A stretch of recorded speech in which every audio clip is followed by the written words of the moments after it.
Bienvenue à ce numéro du Journal des Journaux Paris du 29 mai au 4 juin 2023. Un numéro que nous entamons avec ce qui fait l'actualité dans le pays, à savoir l'interview accordée par le président de la République au journal Jeune Afrique. À cet effet, Niger, Mohamed Bazoum exerce un regard lucide sur le terrorisme au Sahel. Titre à la une de sa parution en date du 29 mai, le quotidien privé Mouri à la voix du Niger, pour qui l'opinion libre du président nigérien Mohamed Bazoum dérange parce qu'elle dit de façon crue la réalité du phénomène terroriste qui occupe le Mali à 60% du territoire et au Burkina Faso à 40%. Les juntes militaires burkinabés et maliennes sont bien évidemment dans une lutte aveuglée de reconquête de leur pays déjà occupé par le terrorisme et dont ces métastases violentes atteignent le Niger via la fameuse zone des 3 frontières pour menacer les populations de la région de Tillabéri, constate le journal qui renchérit. Par ailleurs, le président Mohamed Bazoum n'a jamais dit que les forces armées nationales ne sont pas courageuses, résistantes et résilientes face au phénomène terroriste. Si les groupes terroristes ne sont pas plus forts et plus aguerris que les armées nationales, alors comment expliquer que malgré des mois, voire des années passées au sommet de l'État par les juntes militaires du Mali et du Burkina Faso, n'ont pas permis jusqu'à présent la reconquête du territoire occupé tel que proclamé pour justifier le coup d'État, conclut Mouri à la voix du Niger. Polémique sur l'interview du président Bazoum à Jeune Afrique, l'opinion publique manipulée par certains ennemis de la paix. Titre entre autres à sa une, le troisième œil, selon qui, pour comprendre que c'est une manipulation, il faut lire cette phrase de la même interview faisant état du rôle combien important le président Mohamed Bazoum donne à l'armée dans la gestion de notre sécurité. Elles se sont accrues sur tous les plans. Les effectifs des forces de défense et de sécurité ont quadruplé entre 2011 et aujourd'hui, dixit le président de la République, tel que rapporté par le journal qui poursuit en citant Mohamed Bazoum. Plusieurs bataillons de forces spéciales ont été formés avec l'aide de nos partenaires. Comment peut-on taxer un président visionnaire comme Mohamed Bazoum qui multiplie les recrutements dans les rangs de l'armée de remettre en cause leur professionnalisme et leur savoir-faire dans le domaine de la gestion sécuritaire, se demande le troisième œil. Entretien de Bazoum dans Jeune Afrique, les propos scandaleux de Bazoum Mohamed s'exclame pour sa part le bimensuel Toubel Info, pour qui, comme on le voit, le personnage est coutumier du fait et vient de récidiver dans une interview accordée à Jeune Afrique en affirmant que les terroristes sont plus forts que nos armées, plus aguerris. Dans le pronom personnel no, il fallait entendre les armées du Sahel, Mali, Burkina, Niger, Tchad, Mauritanie, Sénégal. D'après le bimensuel, qui se demande comment serait-ce possible que des troupes terroristes soient plus forts et plus aguerris que des forces régulières qui disposent de toute latitude pour s'entraîner et s'équiper. Si tel était le cas au Niger, cela signifierait tout simplement la faillite du régime de la Renaissance, qui ne cessait de se glorifier tout au long des 2 mandats d'Issoufou Mahamadou d'avoir transformé le Niger en îlot de paix dans un océan d'insécurité, selon Toubal Info. La Chambre de commerce et d'industrie du Niger est placée en baisse dans le baromètre de la parution en date du 1er juin du quotidien privé L'Enquêteur, qui constate que l'État ne fait pas qu'augmenter les impôts d'année en année. Il braque désormais les contribuables. La dernière illustration est le conditionnement du règlement des factures des fournisseurs à une ARF. À jour, dont la validité est ramenée de 3 mois à 45 jours sans aucune explication de l'administration fiscale d'après le journal pour qui, ce qui est encore plus préoccupant, c'est le silence de la Chambre de commerce du Niger, dont la mission principale est de servir de bouclier contre toute forme de politique gouvernementale qui pourrait nuire à l'écosystème commercial. Cet échec de la Chambre de commerce à remplir son rôle pourrait miner la confiance des opérateurs économiques en cette institution, conclut l'enquêteur. Bagri qui joue des coups bas pour vouloir récupérer la banque, se demande l'hebdomadaire Le Courrier, pour qui aujourd'hui la Bagri est une banque qui se porte mieux. Mais pour autant, elle n'est pas à l'abri d'autres turbulences avec des défaitistes tapis dans l'ombre qui jouent aux saboteurs pour trouver le moyen de prétexter une banqueroute artificiellement provoquée afin de mettre la banque sur le marché. Pourquoi donc, alors que la banque est en passe de recouvrer sa santé financière pour servir d'appui aux projets agricoles dans le pays, quelques autres personnes, sans doute gênées de constater qu'un autre puisse réussir là où ils échouaient, mènent quelques manœuvres souterraines pour justifier que la banque soit liquidée et vendue à des privés étrangers avec lesquels quelques milieux politiques de l'ancien régime pourraient avoir des accointances, nous apprend l'hebdomadaire qui renchérit.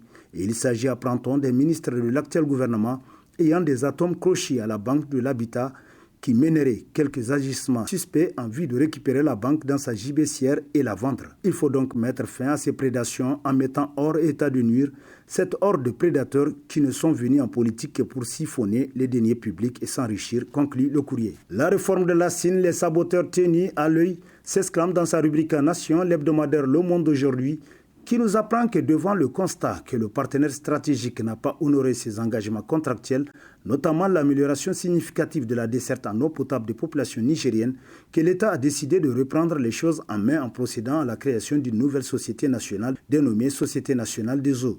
Naturellement, l'initiative n'est pas pour plaire à certains acteurs de la société, dont un actionnaire national, qui veulent évidemment la voir échouer lamentablement selon le journal qui poursuit.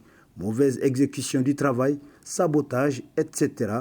Les manœuvres de SAP sont en cours au sein de la boîte pour compromettre l'aboutissement du processus. Les larbins et leurs commanditaires sont désormais identifiés par le personnel, tout comme leurs bras armés de la boîte, nous apprend Le Monde aujourd'hui qui conclut. Le moment venu, ils vont certainement devoir rendre des comptes. Niger, un comité né pour assumer la réhabilitation politique de Hama Amadou, s'exclame dans la rubrique Focus de sa parution en date du 1er juin, le quotidien privé Mouri à la voix du Niger, qui nous apprend qu'à en croire ses sources, le programme révélé et déroulé dans un communiqué authentique. C'est une structure dénommée Comité Agir pour la réhabilitation de Hama Amadou qui va porter la responsabilité du coup de cœur pouvant provoquer un mouvement d'envergure en faveur de la réhabilitation de Hama Amadou, aujourd'hui assumant la fonction honorifique d'autorité morale du principal parti de l'opposition, le Modem Lumana Africa. Le comité en question définit une démarche dite interne à l'opposition politique nigérienne, mais en appelle à une plus large adhésion de toute personne intéressée par la cause en jeu, derrière l'activité politique ainsi projetée.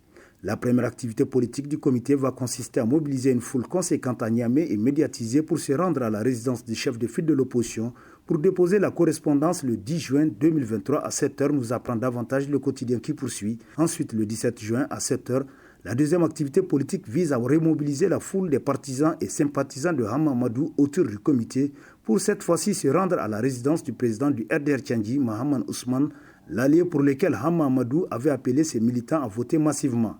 C'est avant tout le moment de rendre la monnaie de Hama Amadou en lui venant, n'est-ce pas, à la rescousse, se demande Mouria. Le Mouvement national pour la société de développement, le parti de Seyni Oumarou, a-t-il commis des erreurs de parcours? Se demande dans sa rubrique en Nation le bimensuel L'autre essor, pour qui jadis appelé le Baobab. Le MNSD Nasra a connu ces dernières années des revers politico-sociaux qui l'ont totalement affaibli sur l'échiquier politique national. Cet affaiblissement se caractérise aujourd'hui par, entre autres, le morcellement de cette formation politique en plusieurs partis politiques, dont les plus en vue sont le Modem Fa, le MPR Jamhouria, le MDN Falala et bien d'autres, constate le journal pour qui. C'est pourquoi l'opinion ne cesse de se demander si le MNSD n'a pas commis des erreurs de parcours pour se sombrer à ce point. Pratiquement toutes les actions de ce parti ne sont pas mûrement planifiées en fonction des enjeux du présent et du futur d'après le bimensuel qui poursuit. Tout s'est fait avec légèreté et à la va-vite et c'est pourquoi tout échoue également. Selon un observateur, le leadership de ce parti est boiteux et si rien n'est fait pour y remédier, le parti va davantage se laisser surclasser par d'autres qui mettent en œuvre toutes les stratégies politiques possibles pour élargir leur base dans le pays. Alors, il est donc grand temps de se réveiller du sommet, sinon les stratèges engloutiront ce parti qui manque de tactique et de bravoure politique pour véritablement s'incruster comme parti leader au Niger, conclut L'autre essor. Savez-vous qu'à l'usage des collégiens et lycéens du Niger, le 20 mai 1957, formation du premier conseil du gouvernement du territoire du Niger, titre dans sa rubrique, c'est arrivé en main le mensuel SEDA, qui nous apprend que c'est l'avènement de la loi cadre, dite loi Gaston Deffer, intervenue en 1956, qui a constitué le véritable tournant pour les anciennes colonies françaises, avec introduction du suffrage universel consacrant la promotion des populations africaines à la majorité civique. Les Africains obtenaient ainsi la possibilité de désigner démocratiquement leur chef de gouvernement. Les premières élections pluralistes favorisèrent l'arrivée de Djibo Bakari, leader du parti Sawaba au pouvoir, nous apprend davantage SEDA, le témoin de notre temps. Festival culturel Al-Adou Gobir Toudou Madawa, un événement festif grandiose qui a répondu à toutes les attentes. Titre dans sa rubrique reportage Niger Interhebdo qui nous rappelle que ce festival s'est déroulé à Madawa du 19 au 21 mai 2023. Une belle occasion qui a tenu en haleine les populations locales et des milliers d'invités venus de toutes les régions du Niger et même des pays voisins, notamment du Nigeria, selon le journal qui poursuit. Ils étaient venus de partout au Niger et de l'extérieur du pays pour un noble objectif, renforcer davantage la cohésion sociale dans le Gobir et la concorde dans les communautés du reste du pays. La cérémonie de lancement du festival culturel Al-Adou Gobir Toudou a été présidé par le gouverneur de la région de Tawa, qui, dès l'entame de son discours, a fait part de toute la fierté qui est la sienne de constater la présence à Madawa des membres des communautés Zarma, Kassinawa, Daurawa, Arawa et même des Yoruba venus du Nigeria, tel que rapporté par Niger Inter Hebdo. De mai 1963 à mai 2023, quel bilan pour l'UA se demande l'hebdomadaire satirique Le Canard en Furie, qui publie à cet effet une interview à lui accordée par Dr Abdoulaye Hassan Diallo, d'après qui 60 années représentent une belle trotte dans toute vie ou existence. Si nous scrutons l'horizon pour voir les réalisations de cette structure continentale dite panafricaine, nous verrons que le bilan est mitigé. Mais si l'IA est aujourd'hui épinglée, c'est tout naturellement que les pays membres n'assument ni n'assurent la mission à elle confiée par la structure continentale, d'après l'interlocuteur du journal qui poursuit. Il est inutile de revenir sur les nombreuses rencontres ou sommets extraordinaires ou non organisés par l'OIA, transformés en IA. Mais depuis, ce qui devrait être notre pilier et notre outil de travail est de nos jours une maison miette, selon Dr Abdoulaye Hassan Diallo, tel que rapporté par Le Canard en Furie. Lutte contre la criminalité, interpellation de 2 bandes de malfaiteurs dans l'arrondissement communal Niamey 1 par le commissariat de police de Koubia, titre dans sa rubrique Société le bimensuel Le Témoin de l'Histoire, qui nous apprend qu'après des investigations menées suite à une information faisant cas de l'installation récente d'un groupe d'individus au comportement suspect habitant au quartier Satu, plus précisément dans une parcelle où ils ont monté un petit hangar leur servant d'habitation. Une descente de police a été conduite sur les lieux le 17 mai 2023 vers 6 h du matin. Sur place, 9 individus dont une fille ont été interpellés selon le journal qui poursuit. Pour cette première bande, les investigations ont fait ressortir que la quasi-totalité des membres du groupe sont des repris de justice pour fait de vol ou d'infraction à la législation sur les stupéfiants. Quant à la deuxième bande, elle est composée de 3 individus dont le surnommé boss, receleur et patron de la première bande. Cette deuxième bande est spécialisée dans le vol en réunion avec usage d'une arme blanche couteau. Il faut noter que le 3e membre de la bande est activement recherché, nous apprend davantage le témoin de l'histoire. Fin des travaux de la 40e session ordinaire du Conseil des ministres du CAMES, PhD Mamoudou Jibo, élu président du Conseil des ministres de l'organisation pour l'exercice 2023-2024, titre dans les colonnes de sa parution en date du 29 mai, le quotidien gouvernemental Le Sahel, qui nous rappelle qu'après 5 jours d'activité, la 40e session du Conseil des ministres du CAMES s'est achevée le samedi 27 mai au Centre international de conférence Mahatma Gandhi. Au cours de cette session, le Conseil des ministres a examiné et adopté le rapport des travaux du comité des experts, le compte-rendu du Conseil de l'ordre international des palmes académiques du CAMES, le compte-rendu de la commission d'éthique et de déontologie, ainsi que les projets de résolution, des décisions et des motions spéciales.